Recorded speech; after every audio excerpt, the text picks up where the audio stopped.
Let me bring in my guests for this hour. Joining me now, former defense attorney and former prosecutor Marie Pereira, as well as criminal defense attorney and former prosecutor David Bruno. Thanks to you both for being with me tonight. And Marie, I will start with you.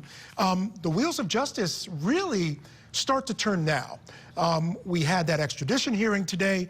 No reason to fight it here. As a matter of fact, there may have been reason not to fight it, because now the defense, and he has been appointed a defense attorney now in Utah and Latah County, they get a chance, once he appears out there, to really begin to prepare a case, because as of right now, they haven't seen any documents. Your thoughts on the arrest and today's hearing?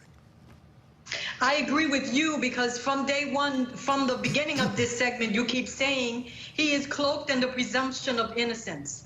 Getting a search warrant, even one for the dead of the night that involved breaking windows and doors, is probable cause. Probable cause is not the proof that's going to be required to find him guilty beyond a reasonable doubt. So we need to just pause. All this, the country is safe, the community is safe now. We don't even know what type of proof they have. Is it strong enough to support a beyond a reasonable doubt type conviction? David Bruno, I want to get your thoughts. You know, this story broke on Friday afternoon. He was arrested.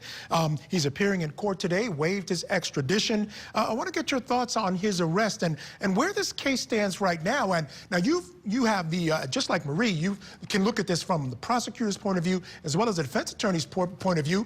Tell me what the defense attorney might be thinking out there in Latah County as she awaits his arrival out there.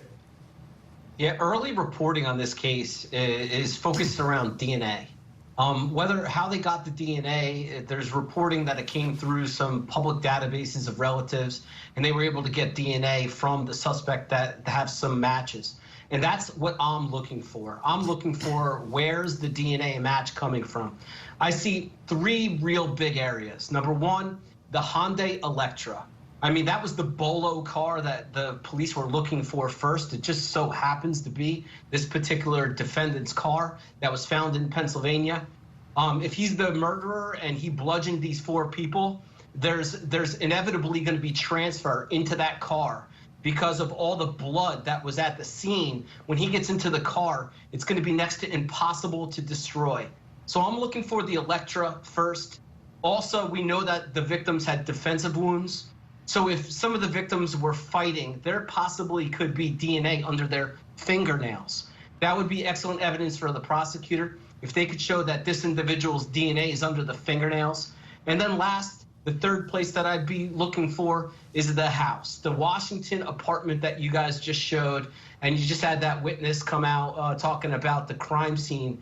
Investigators went into that house, and inevitably they're looking for that transfer.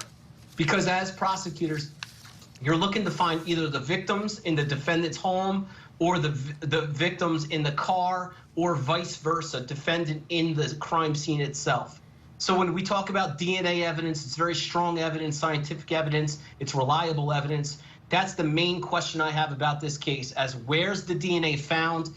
Absolutely, and how strong that evidence is. State is also looking into electronic communications. They're looking into his financial records. They're interviewing those who knew him. All that is going to come together to form a case against him. All right, guys, stand by. I want to take a break right now. Coming up next, we're going to zero in on